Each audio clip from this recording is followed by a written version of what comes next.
Hello, അസ്സലാമു അലൈക്കും. എല്ലാ കൂട്ടുകാർക്കും നമ്മുടെ ഈ ഒരു വീഡിയോയിലോട്ട് സ്വാഗതം. അപ്പോൾ എന്തൊക്കെയുണ്ട് എല്ലാവരുടെയും വിശേഷങ്ങൾ? എല്ലാവർക്കും സുഖമാണെന്ന് വിചാരിക്കുകയാണ്. അൽഹംദുലില്ലാ, അങ്ങനെ ഒരു നോമ്പ് കഴിഞ്ഞു അല്ലേ. ഇപ്പോൾ രണ്ടാമത്തെ നോമ്പ് തുടങ്ങി. അപ്പോൾ ഇന്നുണ്ടാക്കിയ കുറച്ച് വിഭവങ്ങളുടെ ഒരു വീഡിയോ ആയിട്ടാണ് കേട്ടോ വന്നിട്ടുള്ളത്.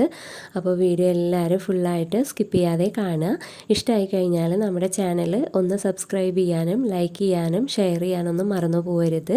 അപ്പോൾ ഞാൻ ഒരുപാട് ലോങ് വീഡിയോ ഒന്നും അല്ല കേട്ടോ, ചെറിയ വീഡിയോ ആണ്. ഫുൾ റെസിപ്പിയൊന്നും ആയിട്ട് ഞാൻ അങ്ങനെ ഡീറ്റെയിൽ ആയിട്ടൊന്നും എടുക്കുന്നില്ല. അറിയാലോ നിങ്ങൾക്ക്, നോമ്പല്ലേ, ആ ഒരു ടൈമിൽ നമുക്ക് എല്ലാം കൂടെ അങ്ങോട്ട് മാനേജ് ചെയ്യാൻ കുറച്ച് ബുദ്ധിമുട്ടാണ് കേട്ടോ. അപ്പോൾ ഞാൻ ഇന്ന് കഴിക്കാനായിട്ട് ഉണ്ടാക്കുന്നത് മടക്ക് ചപ്പാത്തിയും മുട്ടക്കറിയാണ്. അപ്പോൾ അതിന് വേണ്ടിയിട്ടുള്ള പൊടിയൊക്കെ എടുത്ത് മാവൊക്കെ കുഴച്ചിട്ട് കുറച്ച് സമയം അവിടെ റെസ്റ്റ് ചെയ്യാൻ വെച്ചു കേട്ടോ.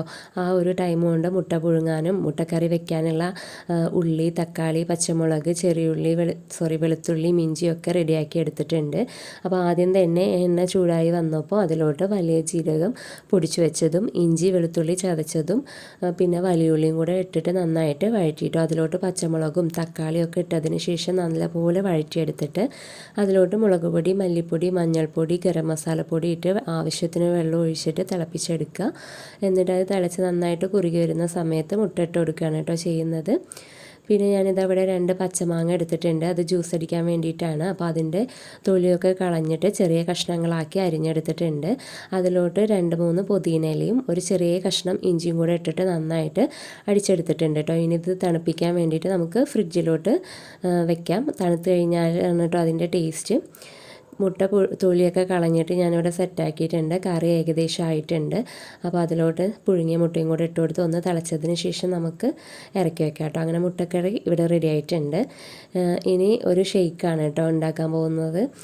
ഷമാമും നേന്ത്രപ്പഴവും ഈത്തപ്പഴമൊക്കെ ഇട്ടിട്ടുള്ള ഒരു ഷെയ്ക്കാണ്. അപ്പോൾ എന്താവും എന്നുള്ളത് ഞാൻ അടിക്കുമ്പോൾ വിചാരിച്ചു ശരിയാവുമോ ഇല്ലേ എന്നൊക്കെ കേട്ടോ. പക്ഷേ അടിച്ചു കഴിഞ്ഞപ്പോൾ നല്ല ടേസ്റ്റ് ഉണ്ടായിരുന്നു. അപ്പോൾ എന്താ അപ്പം തന്നെ പറയണമെന്നായിരിക്കും. ഇത് നോമ്പൊക്കെ തുറന്നു കഴിഞ്ഞതിന് ശേഷമാണ് കേട്ടോ വീഡിയോ എഡിറ്റ് ചെയ്യുന്നത്, അതുകൊണ്ടാണ്. അപ്പോൾ അത് അടിച്ചു കഴിഞ്ഞതിന് ശേഷമാണ് ഫ്രിഡ്ജിൽ ഇന്നലെ മുറിച്ച് വെച്ച ആ ഡ്രാഗൺ ഫ്രൂട്ടിൻ്റെ ബാക്കി ഉള്ള കാര്യം ഓർമ്മ വന്നത് കേട്ടോ. അപ്പോൾ ഇനി അത് എന്തായാലും ഇന്ന് കഴിക്കില്ല. അപ്പോൾ ഞാൻ അതും കൂടെ ഇതിലോട്ട് ഇട്ട് കൊടുത്തു. എന്നിട്ട് നന്നായിട്ട് അടിച്ചെടുത്തതിന് ശേഷം പാലും കൂടെ ഒഴിച്ചു കേട്ടോ. പിന്നെ ആവശ്യത്തിന് മധുരം കൂടെ ചേർത്തിട്ടുണ്ട്. അപ്പോൾ ഷേക്ക് നല്ല ടേസ്റ്റ് ഉണ്ടായിരുന്നു കേട്ടോ. ഈത്തപ്പഴം അങ്ങനെ നന്നായിട്ട് പേസ്റ്റ് പോലെ അരിഞ്ഞിട്ടൊന്നുമില്ല. ഇടയ്ക്ക് കടിക്കാനായിട്ട് അതിലിങ്ങനെ തരുതരായിട്ട് കിടക്കുന്നുണ്ടായിരുന്നു കേട്ടോ. അതുകൊണ്ട് തന്നെ നല്ല ടേസ്റ്റും ഉണ്ടായിരുന്നു. തണുത്തിട്ട് ആ തണുപ്പോടെ കുടിക്കാൻ നല്ല ടേസ്റ്റ് ഉണ്ട്. പിന്നെ ഉമ്മയുടെ സ്പെഷ്യലാണ് കേട്ടോ അവലും വെള്ളം എന്ന് അമ്മ പറയാം.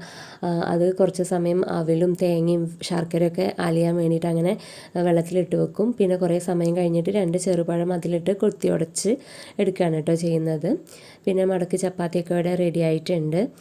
പിന്നെ കഴിക്കാനായിട്ട് ഫ്രൂട്ട്സ് ഞാൻ തണ്ണിമത്തനും ആപ്പിളും അരിഞ്ഞു വെച്ചിട്ടുണ്ട്. പിന്നെ ഈത്തപ്പഴം എടുത്തു വെച്ചിട്ടുണ്ട്. ഇന്നും എണ്ണക്കടി വാങ്ങുകയാണ് കേട്ടോ ചെയ്തത്. അപ്പോൾ നോമ്പ് തുറക്കാൻ ഇത്രയും ഐറ്റംസാണ് ഉണ്ടായിരുന്നത്. അപ്പോൾ ടേബിളിലൊക്കെ കൊണ്ടുവച്ച് സെറ്റാക്കിയിട്ട് വീഡിയോ എടുക്കണം എന്നൊക്കെ വിചാരിക്കും. പക്ഷേ നടക്കില്ല കേട്ടോ. അപ്പോഴേക്കും വാങ്ങി കൊടുക്കാനുള്ള ടൈമും തിരക്കും ഒക്കെ ആവും. അതുകൊണ്ടാണ്.